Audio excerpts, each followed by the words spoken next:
KGF chapter 3 की शुरुआत होती है रमिका सेन के पीएम ऑफिस से।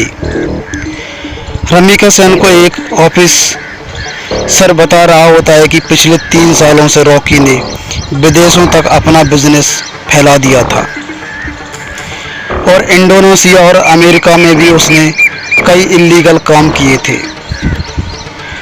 इसलिए इंडोनेशिया और अमेरिका की सिक्योरिटी फोर्स भी रॉकी को पकड़ना चाहती थी, पर अब रॉकी मर चुका है। पर इंडोनेशिया और अमेरिका में रॉकी के इल्लीगल काम अभी भी चल रहे हैं। रमिका सेन कहती है तो इंडोनेशिया और अमेरिका की गवर्नमेंट को उसके खिलाफ एक्शन लेना चाहिए। तभी वो ऑफिसर बताता है कि गवर्नमेंट ऐसा नहीं कर सकती, क्योंकि रॉकी ने 1989 से 1981 तक इन 3 सालों के अंदर ही अपने सोने का बिजनेस को काफ़ी बड़ा कर लिया था। विदेशों में भी हजारों लाखों लोग उसके लिए काम करते हैं और खुद गवर्नमेंट के लोग भी उसके साथ मिले हुए हैं। इसलिए गवर्नमेंट चाहकर भी उसके खिलाफ एक्शन नहीं ले सकती। फिल्म की कहानी अब फ्लैशबैक में जाती है और हमें रॉकी के जीवन के उन्हीं 3 सालों के बारे में पता चलता है, जिसमें उसने अपने साम्राज्य को विदेशों तक फैला दिया था। सभी मायनों पर कब्जा होने के बाद रॉकी ने और कई मायनों की खोज कर ली थी और सभी लोगों को उनकी खुदाई में लगा दिया था। रॉकी ने उन सभी मायनों से तेजी से सोना निकाला और इकट्ठा करता गया और बाहर के बड़े बड़े देश में एक्सपोर्ट करने लगा। रॉकी को विदेश से काफ़ी बड़े बड़े ऑर्डर आने लगे, जिनको पूरा करने के लिए उसने खुदाई को और तेज करवा दिया था। दूसरी तरफ से उसने माइनों की खुदाई के लिए और सोना की खोज के लिए अमेरिका से कई टेक्नोलॉजी मशीनें भी मंगवाई थी, जिसमें वह जल्दी से जल्दी सभी माइनों का सोना निकालकर इकट्ठा कर सके।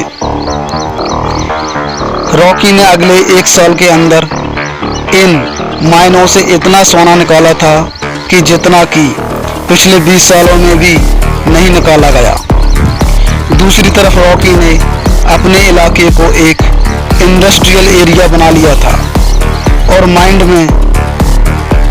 में काम करने वाले लोगों के लिए उसने अच्छे घर, स्कूल, कॉलेज, अस्पताल सब कुछ बना दिया था।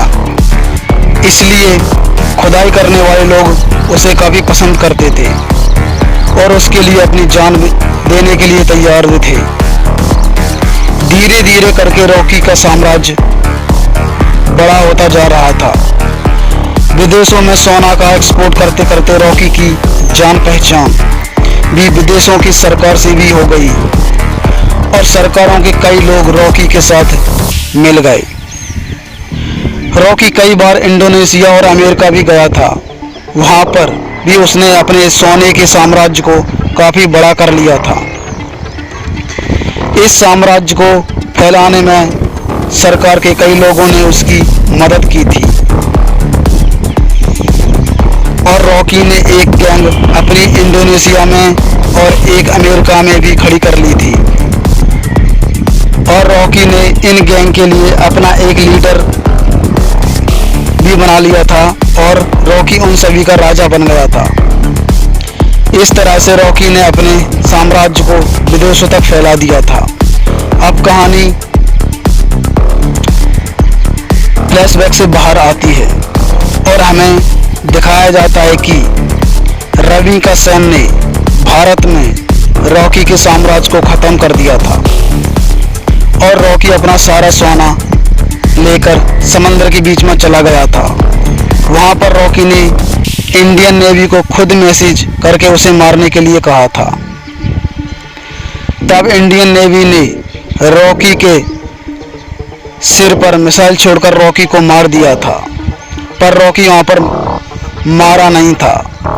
रॉकी का सारा सोना उसी समंदर की गहराइयों में उसी जहाज में दफन है और रॉकी के अमेरिकन सबमरीन ने बचा लिया था। वह सबमरीन अमेरिका के एक बिजनेसमैन की थी, जिससे रॉकी ने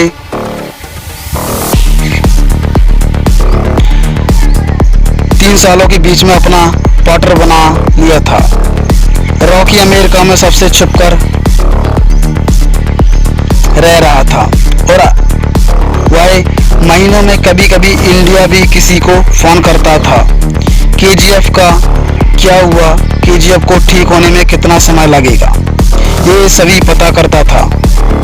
अब कहानी इंडिया में शिफ्ट होती है और हमें दिखाया जाता है कि सलार केजीएफ के तबाह होने के बाद केजीएफ को दोबारा से खड़ा कर रहा है और जो लोग बच गए थे उन सभी लोगों के साथ मिलकर रॉकी के साम्राज्य को दोबारा से खड़ा करने में लगा हुआ है।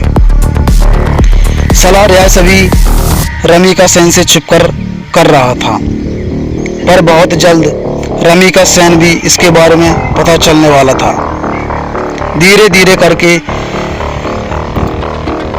सलार रॉकी के साम्राज्य को दोबारा से खड़ा कर देता है और दोबारा से मायनों में खुदाई शुरू हो जाती है। अब सलार रॉकी को फोन करता है और कहता है, मालिक, हमने आपका साम्राज्य दोबारा खड़ा कर दिया है जिस तरह आपने कहा था। अब आपके लौटने का समय आ चुका है। रॉकी कहता है कि सलार, तुम्हारे लिए मेरे पास एक काम और है। तुम उस सोने को समंदर से निकालना है जो हमने इतने सालों से वहीं पर छुपा के रखा है। हमारी मायनों से ही निकला हुआ सोना है वह। ऐसे हमें किसी भी कीमत पर समंदर से निकालना है। इस सोने की मदद से हमें दोबारा से भारत में अपने साम्राज्य को खड़ा करूंगा।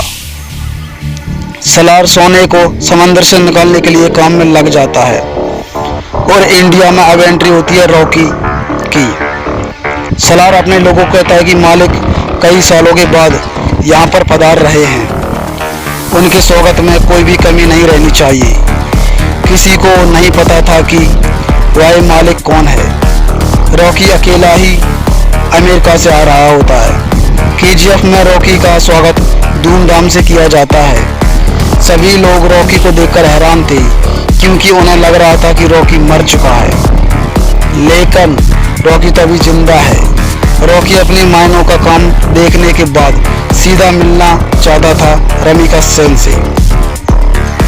सलार कहता है कि हम भी उसके साथ चलेंगे, पर रॉकी कहता है कि नहीं, मैं अकेला ही मिलने जाऊंगा।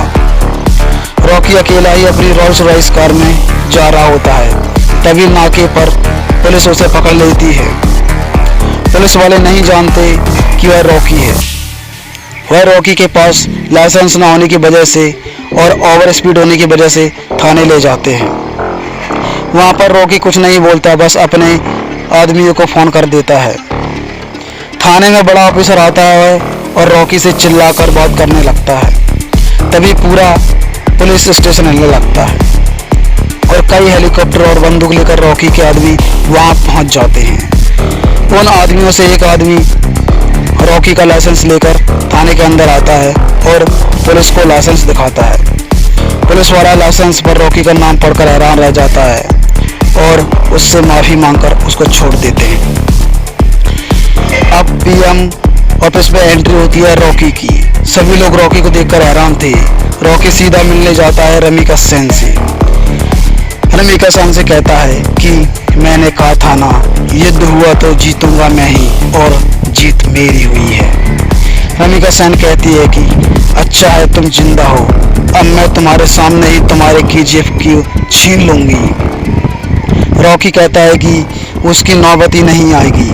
रमिका सेन रॉकी की इस बात को समझ नहीं पाती। तभी रॉकी वहाँ से चला जाता है। अगले कुछ ही दिनों में रॉकी रमिका सेन की सरकार गिरा देता है और सरकार में अपनी पार्टी को जिताकर अपने आदमी को प्रधानमंत्री बना देता है। रॉकी अब दोबारा रमिका सेन को फ़ोन करता है और कहता है कि अब क्या करोगी तुम, अब तो तुम्हारी सरकार की नहीं रही।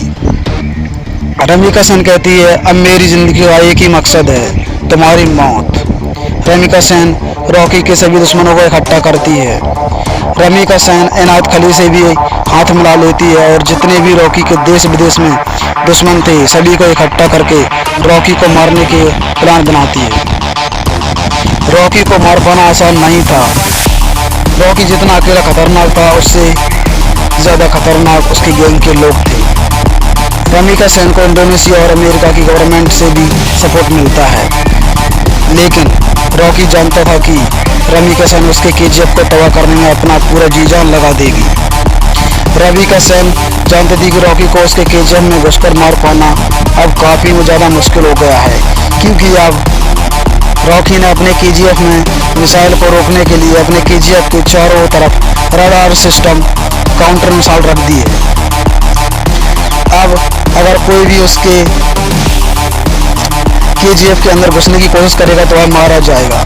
रमीका सेन जानती थी कि रॉकी को मारने के लिए उसको केजीएफ से बाहर करना पड़ेगा और अकेले रॉकी को मरते ही उसका सारा साम्राज्य खत्म हो जाएगा। इंडिया में अपनी गवर्नमेंट खड़ी करने के बाद इंडिया की गवर्नमेंट रॉकी के लिए एक बड़ी पार्टी रखती है। इस पार्टी में विदेशों के बड़े बड़े बिजनेसमैन, बड़ी बड़ी गवर्नमेंट के लीडर आते हैं। रॉकी की सिक्योरिटी के लिए इस पार्टी में काफ़ी ज़्यादा सिक्योरिटी लगी हुई थी। रॉकी पार्टी में पहुंच जाता है। थोड़ा नाच गाना होने के बाद पार्टी में एंट्री होती है रमीका सेन की। रॉकी से थोड़ी बातचीत करने के बाद रमीका सेन कहती है कि तुम्हारे साम्राज्य को यही ख़त्म कर दिया जाए। तभी रॉकी के चारों ओर हजारों लोग बंदूक तान कर खड़े हो जाते हैं। उसकी खुद की गवर्नमेंट उसको धोखा दे देती है और विदेशों से आए बिजनेसमैन भी उसकी मौत का तमाशा देखने के लिए वहाँ पर आए हुए थे। सभी विदेशों के बिजनेसमैन चाहते थे कि रॉकी की मौत होने के बाद वह केजीएफ पर कब्जा कर लेंगे और बिजनेसमैन बिजनेस को फैलाएंगे और ढेरों पैसा कमाएंगे। यह सब देखकर रॉकी खुद हैरान रह जाता है कि जानता था कि एक दिन उसकी मौत जरूर होगी, इसलिए वह आखिरी पल में भी निडर रहता है। रमीका सेन कहती है कि देखा, आखिर तुम्हारे लोगों ने तुम्हें धोखा दे दिया। इतना कहते ही सभी लोग रॉकी को गोलियों से भून देते हैं और रॉकी की मौत वहीं पर हो जाती है और फिल्म यहीं पर ख़त्म हो जाती है।